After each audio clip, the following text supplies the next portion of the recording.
amis Facebookers, bonjour ou bonsoir, dépendamment là où vous nous captez. Les youtubeurs, bonjour. Les amis de la MEA Radio TV, bonjour ou bonsoir. Toujours votre pasteur JFK dans l'émission Bible ouverte. Nous allons continuer avec vous dans ce que nous allons appeler aujourd'hui les esprits directeurs. Mais juste avant de continuer avec vous, laissez-moi vous lire un psaume, et je pense que tout le monde le connaît. Il s'agit du psaume 1er, je l'ai évoqué dans le numéro plus haut. Maintenant, j'aimerais quand même vous faire la lecture complète. Dans ce psaume, nous pouvons tout simplement voir deux choses.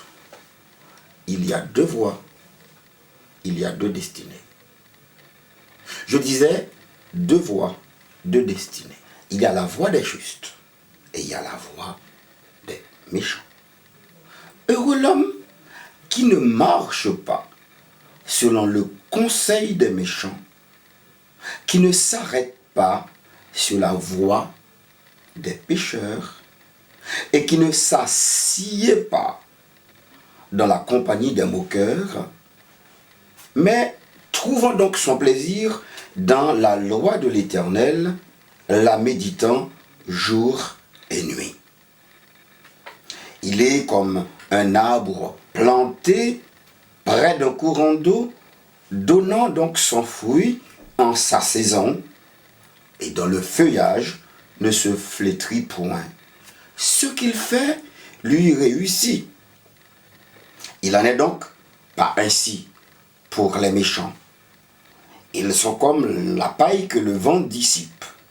C'est pourquoi les méchants ne résisteront pas au jour du jugement, ni donc les pécheurs ne résisteront pas non plus, n'asseront pas dans l'assemblée des justes.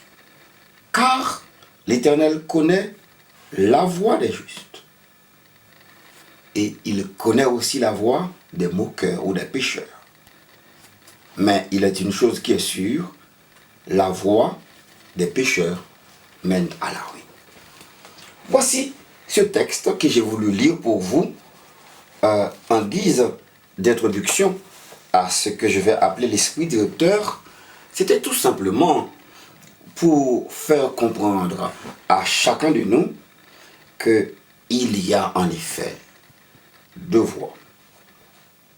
Il y a celle des enfants de Dieu, celle que Dieu a tracée pour ses enfants, et il y a la voie de ceux qui volontairement se réclament, en tout cas des moqueurs, la voie du diable, la voie qui se lève dans le conflit avec la voie de Dieu, je dirais des voies dichotomiques, des voies dissonantes par rapport au chemin qui mène à la vie. En disant cela, je veux dire quoi? Vous vous rappelez qu'on a parlé de la séduction, on a parlé du transfert de l'esprit, et on a dit, dis-moi avec qui tu marches, je te dirai qui tu deviendras. Celui qui marche avec Dieu, il sera sage. Celui qui marche avec les amis de Dieu aimeront Dieu. Mais ceux qui marchent avec les ennemis de Dieu deviendront ennemis de Dieu. Ils seront en inimitié avec Dieu. À cette phase de l'étude, laissez-moi répondre, mes frères, mes amis.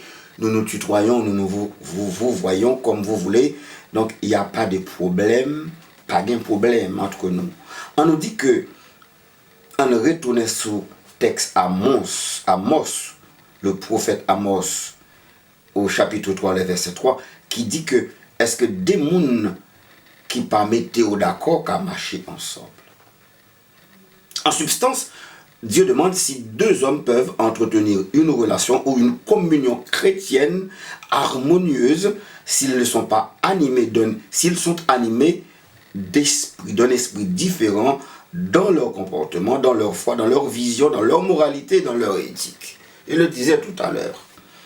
Et j'aimerais, pour ne pas être accusé de plagiat, vous montrer ce livre, je peux y aller, qui me sert de secours, de béquille, de source, de temps en temps. Bien évidemment, la Sainte Bible est ma source, mais ce livre est très intéressant où le docteur parle, et c'est le docteur Gary L. Greenwald, qui parle de la séduction qu'il faut dénoncer, et il va parler de la dynamique spirituelle des relations. Donc, les relations que nous entretenons avec Pierre, Jacques, Paul ou Jean, en tout cas, vont avoir une influence sur nous, et il faut être intelligent lorsque nous marchons avec quelqu'un, lorsque nous choisissons de marcher avec un ami, lorsque nous choisissons de marcher dans une assemblée, lorsque nous choisissons de faire partie d'une assemblée. Au jour d'aujourd'hui, nous sommes dans la période ce qu'on appelle la période eschatologique, parce que les prophéties du Seigneur sont en train d'être accomplies, en tout cas à grande vitesse, vitesse grand V, et nous voyons fleurir, en tout cas, quasiment un nouvel évangile. Et Paul parlait de ce nouvel évangile où il a dit, en tout cas, quiconque veut prêcher un nouvel évangile doit être anathème. Et nous voyons aujourd'hui fleurir dans ce que nous allons appeler, par respect tout simplement, et que Dieu ne nous donne pas autorité de dire quelles sont les églises qui sont les meilleures et quelles sont celles qui sont mauvaises. Donc le Seigneur nous demande simplement de sonder les fruits, de sonder les esprits pour voir s'ils viennent de Dieu et de regarder, n'est-ce pas, dans la Bible, nous avons Galates 5, en tout cas qui nous aide à regarder ça. À partir du verset 19, nous voyons les fruits de la chair et nous voyons forcément les fruits de l'esprit, et nous pouvons, au regard des textes bibliques, frères et sœurs, je le dis bien, pas au regard de la théologie qu'on a faite, pas au regard des écoles qu'on a fréquentées, pas au regard de notre propre capacité intellectuelle, mais non, il faut regarder, il faut faire ces analyses au regard des textes bibliques, parce que le texte est simple. Si vous priez, le Seigneur va vous donner, le Seigneur peut vous donner ce qu'on appelle l'esprit de discernement pour comprendre ce qui se fait ici. Le phénomène du transfert de l'esprit se montre partout. Il existe des esprits directeurs des villes, il existe des esprits directeurs des pays qui influencent les caractères des habitants.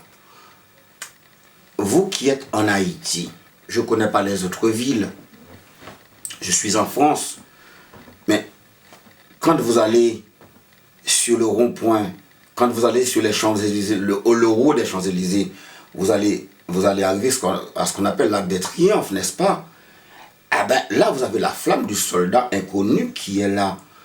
Mais vous avez l'esprit de ces combattants qui sont là, qui gouvernent la capitale, qui gouvernent à la destinée du pays. Vous avez plein de héros comme ça, auxquels les politiciens vont faire appel dans leurs discours. Et chaque pays, chaque ville, chaque département, chaque contrée a un esprit qui le gouverne. Et vous n'êtes pas... là où vous habitez, il n'y a pas la fête de Saint-Jean, il n'y a pas la fête de Saint-Pierre, il n'y a pas la fête de Saint-Jean-Bosco, il n'y a pas les fêtes patronales.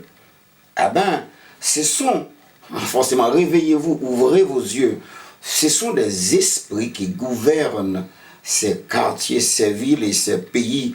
Et ces esprits-là influencent tout simplement le caractère des habitants. Et vous qui vénérez tel bois caïman, tel héros qui a fait je ne sais quoi, vous êtes aussi influencé par ces gens-là, Caporal à la mort, Bookman, etc. Chaque quartier est influencé par un esprit, voire même des esprits. Il existe par exemple un esprit de jeu. Quand quelqu'un visite Las Vegas, il a envie de jouer. Quand quelqu'un visite un casino, a-t-il envie de prier, Gano? Non, il a envie de jouer.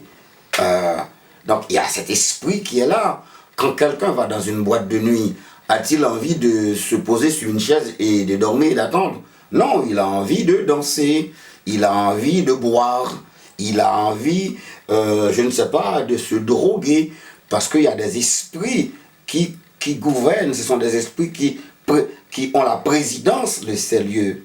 Donc il est difficile pour quiconque de séjourner à Las Vegas et d'être pas influencé par cet esprit qui veille sur la ville.